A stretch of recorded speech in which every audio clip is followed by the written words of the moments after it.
Luego de enfrentar la ola más grande que han visto en sus vidas, y siendo capaces de volver victoriosos del mismísimo infierno, la banda de los Mugiwara se dirige hacia su nuevo destino, como una tripulación totalmente nueva y más unida que nunca, navegando con un espíritu que ruge con la fuerza de un león y con la radiante intensidad de un sol. Aún con eso, nuestra querida Kokoro ya nos había estado alertando de un pequeño sector del mar donde los barcos desaparecían y donde las voces de los marineros se perdían en la espesa niebla. Y como no puede ser de otra forma, la latente imprudencia de estos corazones curiosos los llevó de lleno a la boca de una nueva aventura. Thriller Bark respira y emana todo lo que a mí me encanta de One Piece. Al igual que Skypiea, es de esas sagas donde la gracia está en desviarnos del objetivo principal.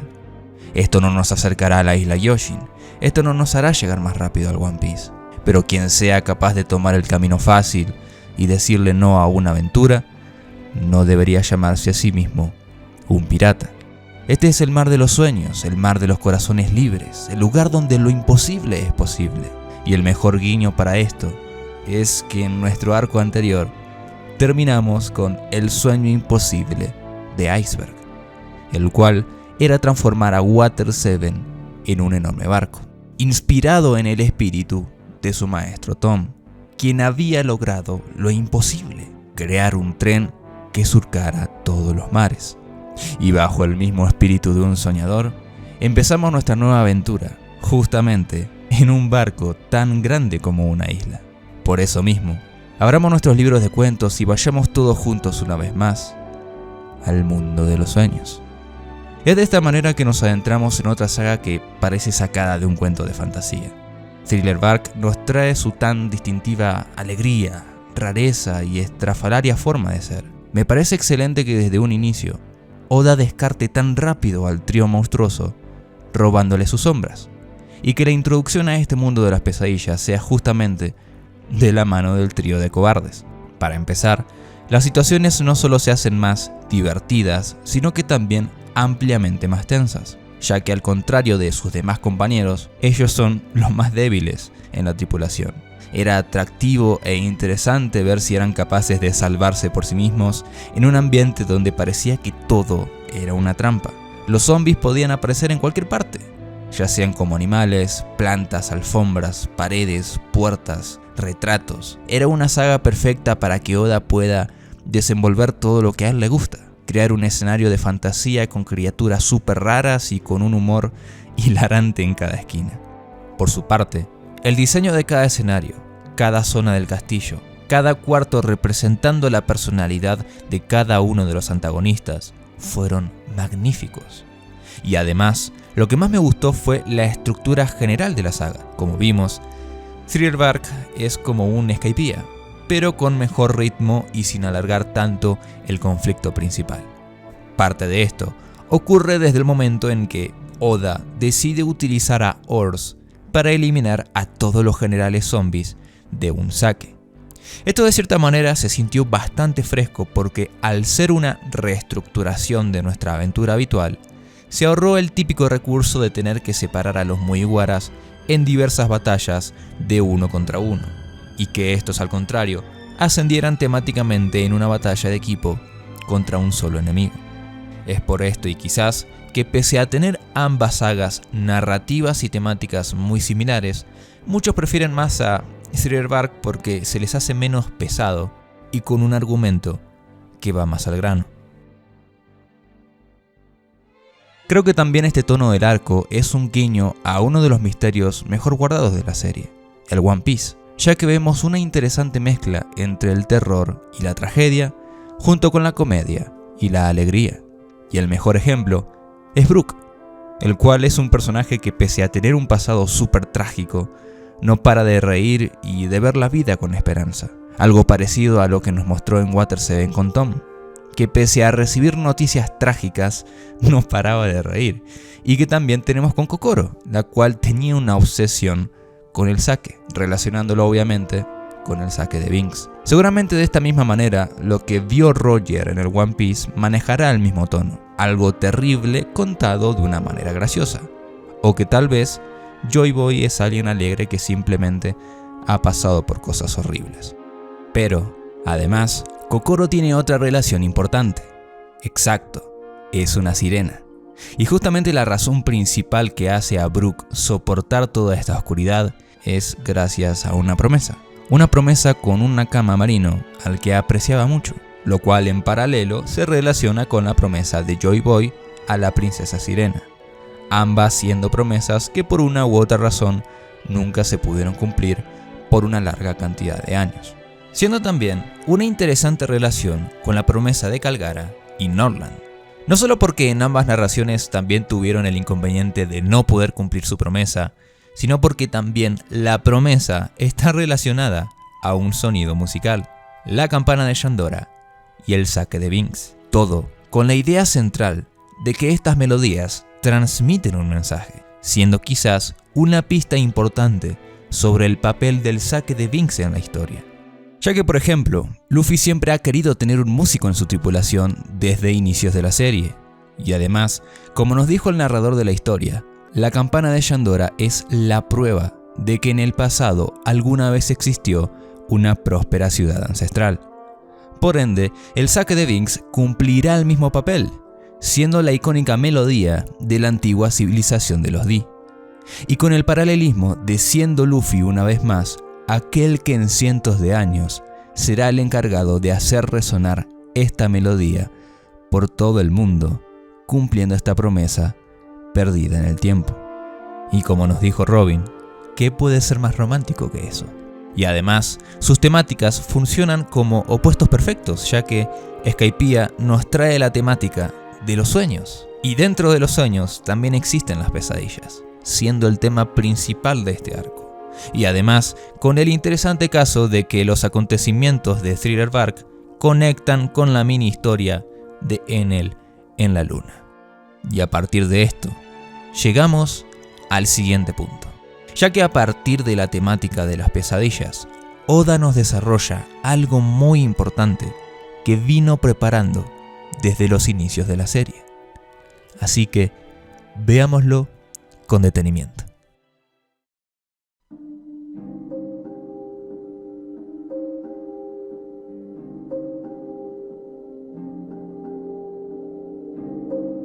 Riquezas, fama, poder. La Grand Line es la ruta marítima de las grandes ligas, una contienda a gran escala por el mayor premio del mundo, el One Piece, el lugar donde los fuertes viven y avanzan, mientras que los débiles caen y son despojados de sus voluntades. Con esto en mente, la Grand Line es, en esencia, el típico torneo al que podríamos estar acostumbrados en la vida real, pero, en este caso, como un juego de vida o muerte en la mayor escala posible.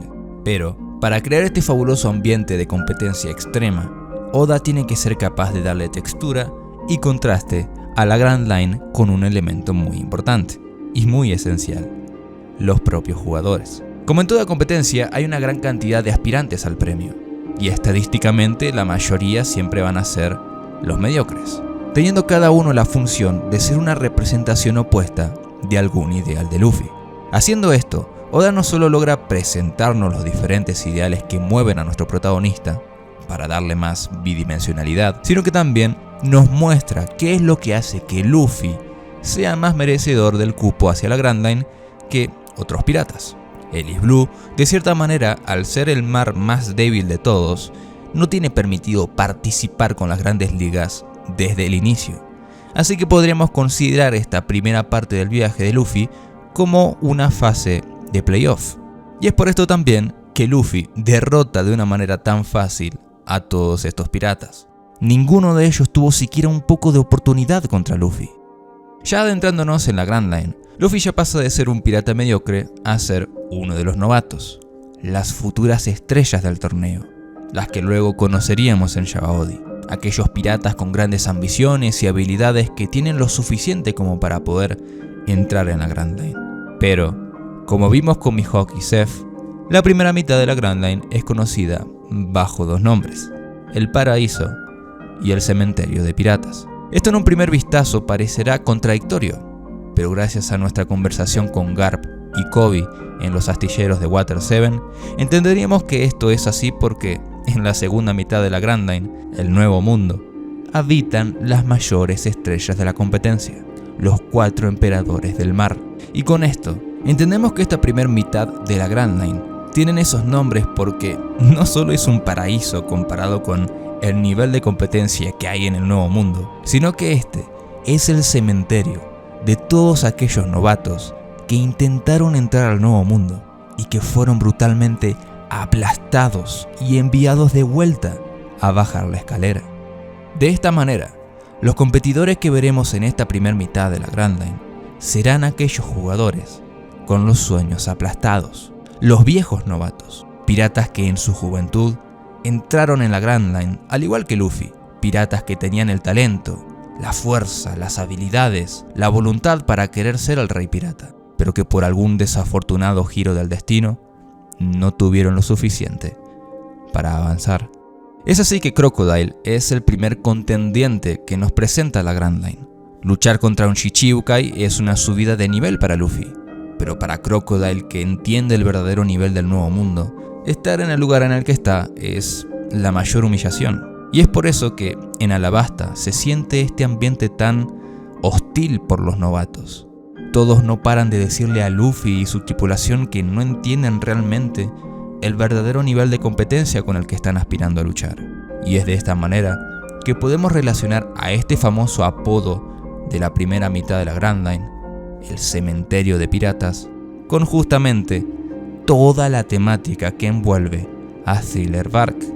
El terror, la muerte, la oscuridad, las pesadillas. Todos estos elementos, más allá de tener un sentido estético y temático para caracterizar a la saga, sirve también como una genial herramienta narrativa que ayuda a darle mayor dimensión y profundidad simbólica a toda esta competencia por el One Piece, ya que Gecko Moria, al igual que Crocodile, es otro viejo novato que fue aplastado por una de las estrellas de la competencia, Kaido.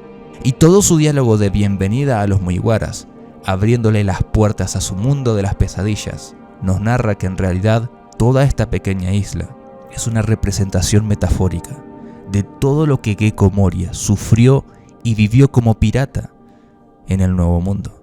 Thriller Bark es literalmente el cementerio de piratas.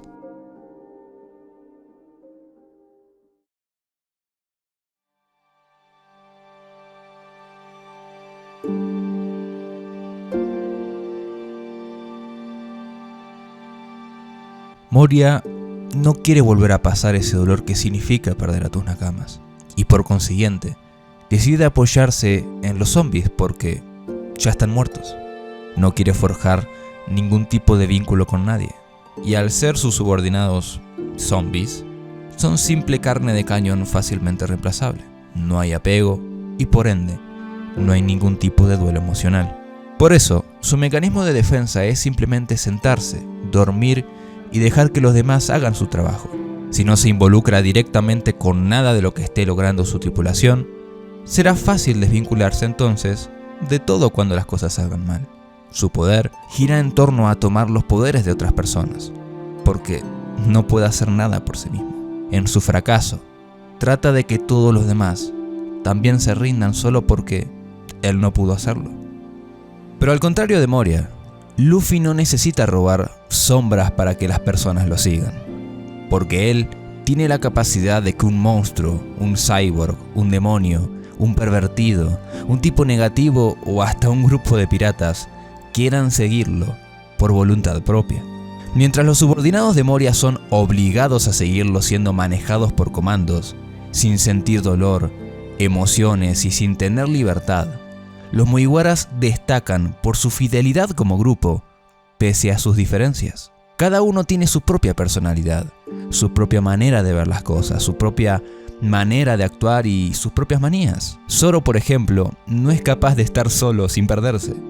Usopp no para de mentir y de ser un cobarde. Nami tiene su insaciable avaricia y Sanji tiene una increíble debilidad por las mujeres. Y si bien cada uno podría cargar con sus propios defectos, ellos también tienen sus propias virtudes.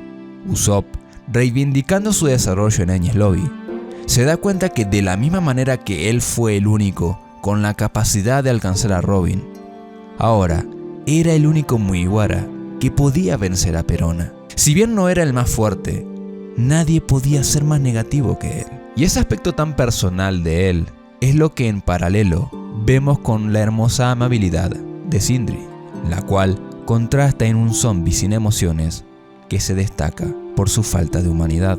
Lo que le daba su identidad a Sindri ahora solo era una carcasa vacía. Perdió todas las facultades que le hacían ser quien era.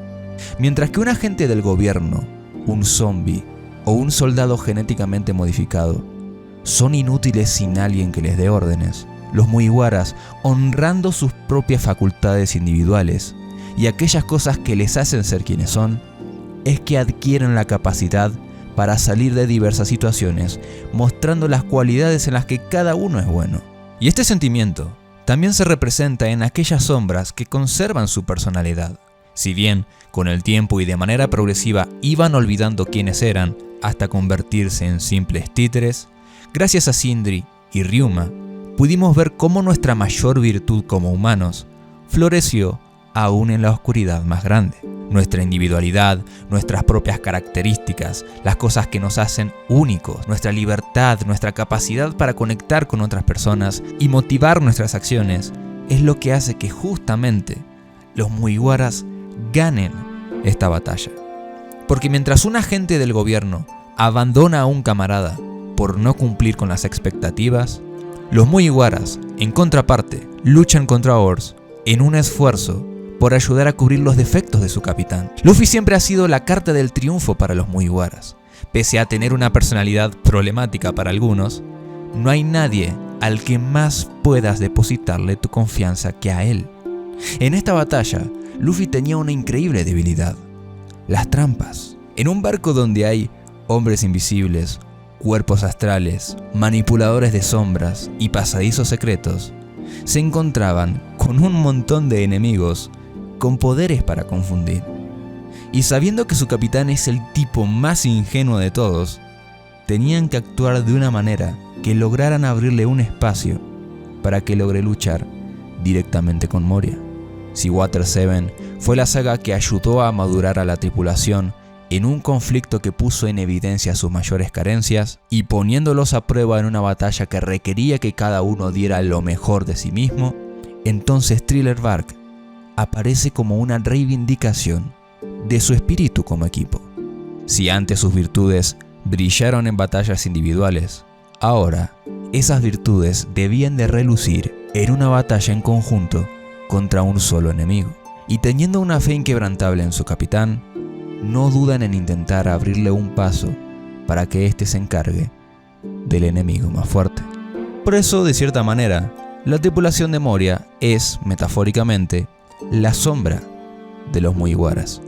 Perona, al igual que Usopp, es una pesimista. Absalom, al igual que Sanji, es un pervertido. Hawkback es un médico como Chopper. Y Ryuma es un espadachín como Zoro. Pero fuera de sus similitudes, las versiones del otro bando eran viles, egoístas, superficiales y muy deshumanizantes. Chopper nunca jugaría tan irresponsablemente con la vida de la misma manera que Hawkback, el cual coartaba de su libertad a las personas y no tenía ningún tipo de respeto por las personas difuntas. Absalom era un pervertido como Sanji, pero que al contrario de él, no era caballeroso, sino por el contrario, un acosador sexual que solo quería a las mujeres por su cuerpo como si fueran simples objetos. Por su parte, Perona también era una mentirosa, una pesimista, una cobarde como Usopp. Pero al contrario de nuestro querido Mugiwara, que ganó fuerzas en un intento de ayudar a sus amigos, las acciones de Perona no estaban motivadas por nadie, solo pensaba en ella misma. Y es por eso que apenas notó que estaban perdiendo, no dudó en intentar escapar por su cuenta. Y claro está, Moria era la sombra de Luffy, un viejo novato al que sus sueños fueron aplastados. Mientras uno tiene una gran ambición, el otro es perezoso. Mientras uno ama la libertad, el otro roba la libertad a los demás. Mientras uno tiene un lazo de amor con sus nakamas, el otro solo los ve como herramientas. Mientras que uno trae la luz, el otro trae la oscuridad. Mientras que uno sueña, el otro solo tiene pesadillas. Y entender la depresión de Moria es importante, porque nos hace comprender también el final de su batalla. Porque si bien en su primer encuentro simplemente huía de Luffy para alargar el combate y hacer que éste perdiera tiempo en una carrera contra el sol, luego de ver la lealtad inquebrantable de los Mugiwaras, Moria decide liberar las sombras en modo de bautismo. Si hubiera aguantado un poco más, hubiera ganado esta batalla, ya que, aunque se desmayara, las sombras iban a seguir dentro de él, y las bolsas de sal que había conseguido Brook ya habían sido malgastadas contra Ors. Por ende, sus chances de victoria eran absolutas. Pero en lugar de eso, viendo que la testarudez de Luffy decía tener razón, decidió liberarlas. Conocido por su pereza, en lugar de derrotar él mismo a Luffy, quiso que éste, en cambio, conociera la verdadera pesadilla en carne propia, preparando todo el terreno para su futura pérdida. Incluso cuando todo lo que había construido se desvanecía a su alrededor una vez más, la única llama que quedaba en su frío corazón solo permanecía flameante, con la única voluntad de hacer que otros se parecieran más a él. Solo le interesaba arrastrar a las personas hacia la oscuridad como un agujero negro que arrebata toda la luz que ve. Al final, parte de este amor por la vida y la conexión humana es lo que le termina regalando otra oportunidad de reconciliarse con su pasado a Gecko Moria. En su derrota, Absalom y Hawkback, aquellos subordinados que solo había reclutado y acogido por sus habilidades, ahora permanecían junto a él como una verdadera tripulación, curando sus heridas y ayudándolo a escapar, formando un vínculo tan fuerte que en un futuro iría más allá de su propio bienestar para protegerlos. Un sentimiento que llegaría tan lejos como para tocar también los sentimientos de Perona. Al final, Thriller Bark sirve como una especie de último hurra antes del gran cataclismo, y al mismo tiempo es el principio de una nueva dirección para la serie. A partir de la temática de las pesadillas y los sueños, esta saga hace que el pasado se conecte con el presente y que éste conduzca hacia el futuro, cerrando el arco con el diálogo de que hemos logrado llegar hasta aquí, a la mitad del mundo, sin perder a nadie. A partir de aquí, los Mugiwaras se enfrentarán a la situación más dura de sus vidas, que si no fuera por todos los acontecimientos de Water 7 y Thriller Bark, nunca hubieran estado preparados para soportarlo. Por eso es que esta saga cierra con ese sentimiento tan fuerte de lealtad. Nadie en la isla está dispuesto a traicionar a Luffy, aun si tienen que poner sus vidas en riesgo. Y pese a que todos son derrotados por el abrumador poder del tirano, las dos alas del futuro rey de los piratas siguen de pie para no dejarlo caer en el abismo. La voluntad de Zoro y Sanji de sacrificarse por Luffy es sin duda increíble, más aún por la relación de rivalidad que estos comparten, dejando todo orgullo de por medio por alguien que creen es más importante que ambos. Zoro noquea a Sanji, testarudo como siempre, no admite que también se preocupa por él. Y de esta manera, aquel que en un inicio le dijo a Luffy que lo mataría si llegaba a interferir en su sueño, hoy, por aquel hombre que tanto respeta, por aquel hombre que cree incluso llegará más lejos que él, está dispuesto a cortar su propia cabeza con tal de que siga con vida. Y siendo un hombre que ya pudo volver del infierno, el reto de Kuma no es nada que no pueda soportar. ¿Cómo pretendería realizar su sueño en primer lugar si ni siquiera es capaz de proteger a su capitán? Y sabiendo lo mucho que le afectaría a Luffy saber lo que hizo por él, Zoro finge que en este lugar no ha pasado nada. Y por eso, cada vez que alguien te pregunte qué ha pasado en Thriller Bark, solo diles que todo está bien, porque aquí no ha pasado nada. Metafóricamente, Brook estuvo atrapado en las tinieblas por 50 años, sin su sombra, sin su reflejo, sin su identidad, sin su luz, sin sus nakamas. Pero como no puede ser de otra forma, en esta oscuridad apareció un barco tan radiante como el sol. Los Mugiwaras fueron esa luz que Brook había perdido, dándole la primera comida y compañía reales que había tenido en años. Sin embargo, él no podía aceptar esa felicidad. No podía aceptar la propuesta de Luffy pese a que en un inicio sí que lo había hecho.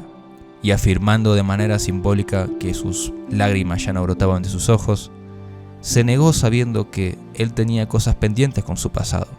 Y al contrario de Moria, que arrastraba a todos hacia su oscuridad, Brook sentía que no podía hacerle lo mismo a estas personas tan amables. No podía aceptar la amabilidad de Luffy, ya que los sarcófagos de sus queridos nakamas resonaban con las crudas palabras de Moria.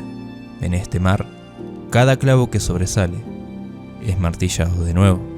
De esta manera, Brook niega su propia felicidad y se queda estancado, pese a que la posibilidad que se le había presentado fue la única que ha tenido en 50 años. El miedo a la pérdida lo hace seguir aferrado a su pasado y a vivir en espíritu con sus viejos amigos.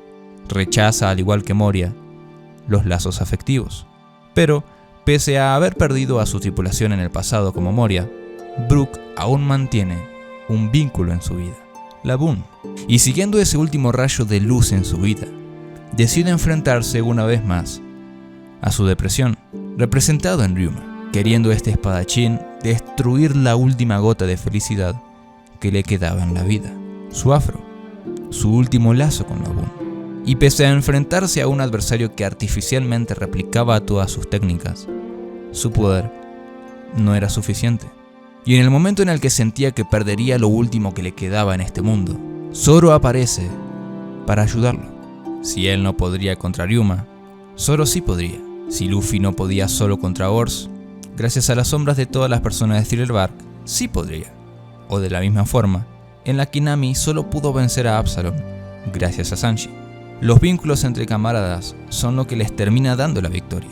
Mientras que Moria rechaza los vínculos, Brook los acepta. Y a través de esta conexión tan genuina, Brook recupera su sombra y logra finalmente salir de esta espesa niebla que lo había atrapado tanto tiempo. Y de esta manera, en el seno de nuestro festejo, aquel solitario y alegre músico que al inicio del arco nos había dicho que por ser un esqueleto, las lágrimas no podían brotar de sus ojos, ahora, luego de enterarse de que aquella pequeña ballena está sana y salva, y más grande que nunca, esperándolo en el cabo de la promesa, las lágrimas empiezan a brotar de sus ojos descontroladamente, ya que, como nos cuenta el saque de Binks, algún día todos seremos esqueletos. El tiempo pasa, el sol y la luna siempre volverán a salir, y el sonido de las gaviotas siempre recibirán a los hombres del mar, pero el miedo a una posible pérdida no debe interferir en nuestra capacidad para acabar con las pesadillas y encontrar un espacio para seguir soñando, porque el dolor es la mayor prueba de que estamos vivos. Porque en esta historia que narra la felicidad de vivir, nunca nos tenemos que olvidar de reír en los malos momentos, de sonreír por tener la posibilidad de coincidir y compartir estos momentos con estas personas, gritando y festejando por el simple hecho de que la vida es hermosa.